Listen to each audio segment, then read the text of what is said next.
আউযু বিল্লাহি মিনাশ শাইতানির রাজিম। বিসমিল্লাহির রহমানির রহিম। প্রথমে আমি শ্রদ্ধার সাথে স্মরণ করছি এই মহাবিশ্বের সৃষ্টিকর্তা মহান আল্লাহ তাআলার প্রতি। দ্বিতীয়ত আমি শ্রদ্ধার সাথে স্মরণ করছি এই মহাবিশ্বের মহামানব বিশ্ব মানবতার মুক্তির দূত হযরত মুহাম্মদ সাল্লাল্লাহু আলাইহি সাল্লামের প্রতি।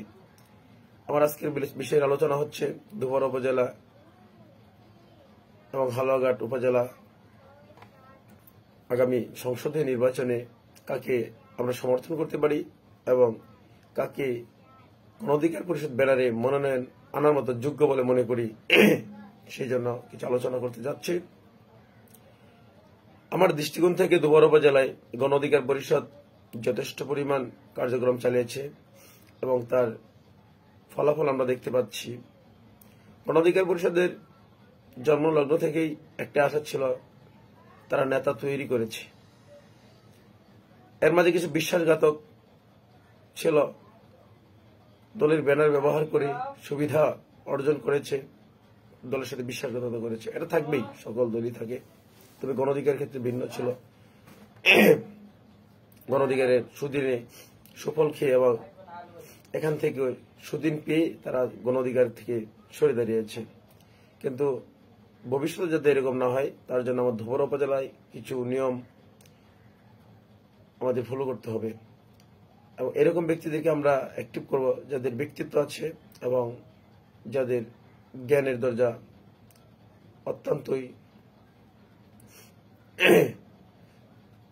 গভীর। আমি দুবরা উপজেলা থেকে দুইজন ব্যক্তিকে সিলেক্ট করেছি গণঅধিকার পরিষদের পক্ষ থেকে আগামী নির্বাচনে প্রতিনিধিত্ব করার জন্য। তাদেরকে আহ্বান করতে হবে, আমাদের পক্ষ থেকে তাদেরকে আহ্বান করতে হবে। তাদের একটা বিশ্ব গ্রহণযোগ্যতা এবং স্থানীয় পর্যায়ে গ্রহণযোগ্যতা আছে। এই দুইজন ব্যক্তির নাম আমি উল্লেখ করছি। দুবরা উপজেলার সম্মানিত বিশ্ববরণ্য একজন আলেম জনাব জামাল উদ্দিন সাহেব, ওনাকে আমার পছন্দের। ওনাকে যদি আমরা প্রস্তাব দিতে পারি যে আপনি বিগত দিন আমেরিকাতে অনেক কিছু করেছেন ধর্মের জন্য এবং বাংলাদেশে অনেক কিছু করেছেন, আপনি গণঅধিকার পরিষদের ব্যানারে এসে দুবরা উপজেলা এবং হালুয়াঘাট উপজেলাকে নিজ হাতে শুধু ইসলামিক মাহফিলই নয়, সরাসরি শাসনক্ষেত্র থেকে কাজ করুন। আমরা আশা করি আপনি আমাদের গণঅধিকার পরিষদের ব্যানারে আসলে দেশের লাভ হবে, উম্মার লাভ হবে। কারণ একটা আসন থেকে সংসদে যেতে পারলে সংসদে দাঁড়িয়ে কোরআন ও হাদিসের কথা বলা যায়, সারা দেশের মানুষ আপনাকে শুনবে এবং জানবে এবং রাষ্ট্রীয়ভাবে যে প্রসেসিং কাজগুলো আছে এগুলো করা সহজ হবে। বিগত দিন থেকে দেখেছি আমরা আপনার আশীর্বাদ নেওয়ার জন্য অনেক নেতারা আপনার পায়ের কাছে দাঁড়িয়েছিল, কিন্তু তারা কখনোই আপনাদেরকে ওই সংসদের আসনে চেয়ার দেওয়ার জন্য তারা যায়নি। আপনার আশীর্বাদ দিতে যাবে ঠিকই পায়ের কাছে দাঁড়িয়ে, কিন্তু ওই সম্মান দিবে না। তাই গণঅধিকার পরিষদের পক্ষ থেকে মুফতি জামাল উদ্দিন সাহেব হুজুরকে আমি আহ্বান করব এবং আমাদের টিম ওনার বাড়িতে অচিরেই সাক্ষাৎ করার জন্য অনুরোধ জানাচ্ছি এবং যোগাযোগ করেন, হুজুরকে ইনভাইট করেন গণঅধিকার পরিষদের দুবরা উপজেলার দায়িত্ব পালন করার জন্য। এবং আরেকজন আছেন দুবরা উপজেলার ঘোষগাঁও ইউনিয়নের পীর সাহেব জিয়াউল করিম সম্ভবত মিরাজউদ্দিন হুজুর ছেলে, নামটা আমার সঠিক মনে হচ্ছে না। ওনাকে আহ্বান করা প্রয়োজন। ওনার একটা জনপ্রিয়তা আছে, ওনার একটা ব্যক্তিত্ব আছে, ওনার জ্ঞানের পরিধি অনেক। ওনাকে আমরা গণঅধিকার পরিষদ থেকে আহ্বান করা প্রয়োজন এবং ওনার কাছে আমরা যাব, বিনয়ের সাথে বলবো আসে রাজনৈতিক প্ল্যাটফর্মে আপনাদের সততা, আপনাদের দ্বারা এই সমাজকে অনেকটা ডেভেলপ করা সম্ভব। এই জেনারেশন শিক্ষিত ছেলেরা আমরা পাশে আছি এনার্জি হিসাবে। আপনারা যদি এই চেয়ারগুলোতে বসেন তাহলে দেখা গেল আপনাদের মাঝে আল্লাহর ভয় আছে এবং পরকালের ভয় আছে, পরকালে জবাবদিহিতা করা লাগবে। আপনারা যদি দায়িত্ব ছেড়ে বসতে পারেন তাহলে এই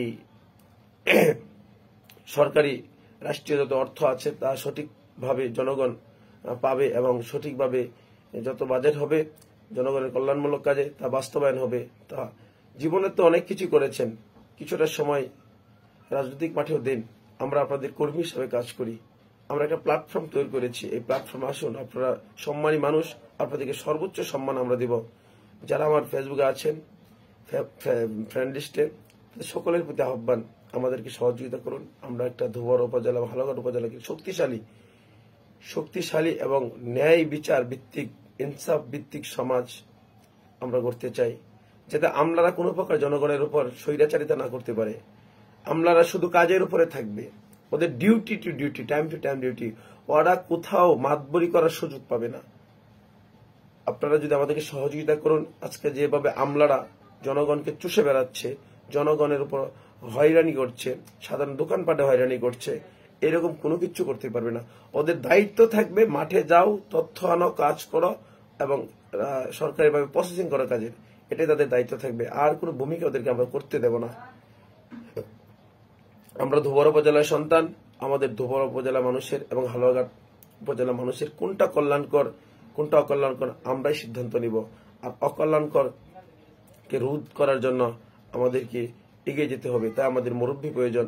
আর যে দুইজন নেতার কথা বলছি, মুফতি জামাল উদ্দিন হুজুর এবং পীর সাহেব ঘুষগাঁও ইউনিয়নের যে হলো, ওনার আহ্বান করছি আপনারা আমাদেরকে সার্বিক সহযোগিতা করুন। আমরা জানি আলেমদের কাছে গেলে আলেমরা ফেরায় না, আলেমরা উদার মনের থাকেন, আলেমরা হচ্ছে নবীর ওয়ারিস। আপনারা আমাদেরকে শক্তিশালী সংগঠন হিসেবে দাঁড়ানোর জন্য সহযোগিতা করুন। ছোট ভাই হিসাবে, সন্তান হিসাবে আপনাদের সার্বিক সহযোগিতা আমাদের প্রয়োজন মনে হয়েছে। তাই আমি আমার ব্যক্তিগত জায়গা থেকে গণ অধিকার পরিষদের ভবিষ্যৎ উজ্জ্বল করার জন্য এই দুই ধোবর উপজেলার শ্রেষ্ঠ দুইজন আলেমকে আমি আহ্বান করছি। আপনারা আসলে আমাদের ধোবর উপজেলাকে একটি শান্তিপ্রিয় এবং চাঁদাবাজ মুক্ত, ভূমি দখল মুক্ত, সরকারি রাস্তাঘাট উন্নয়ন এবং সরকারি যত ধরনের প্রণোদনা আছে জনগণ তা সঠিকভাবে পাবে। তাই আমি আপনাদেরকে আমাদের সংগঠনে আহ্বান করছি, যেখানেই থাকেন না কেন আমার এই কথাটা শুনে জনতার জন্য হলেও, আমি ব্যক্তি আপনারা অপছন্দ হতেই পারি, কিন্তু উপজেলার স্বার্থে আপনারা এগিয়ে আসবেন এই প্রত্যাশা কামনা করি এবং আপনাদেরকে যথেষ্ট সম্মানের জায়গায় আমরা বসাবো এবং আপনাদের মাধ্যমেই আমরা প্রয়োজন হলে কর্মী হয়ে আপনাদের পিছনে কাজ করব। আপনারা আমাদের ডাকে সাড়া দিন, এই প্রত্যাশা আমি করব। এই বলে আজকে লাইভটাকে শেষ করছি। আল্লাহ হাফিজ। আসসালামু আলাইকুম ওয়া রাহমাতুল্লাহি ওয়া বারাকাতুহু।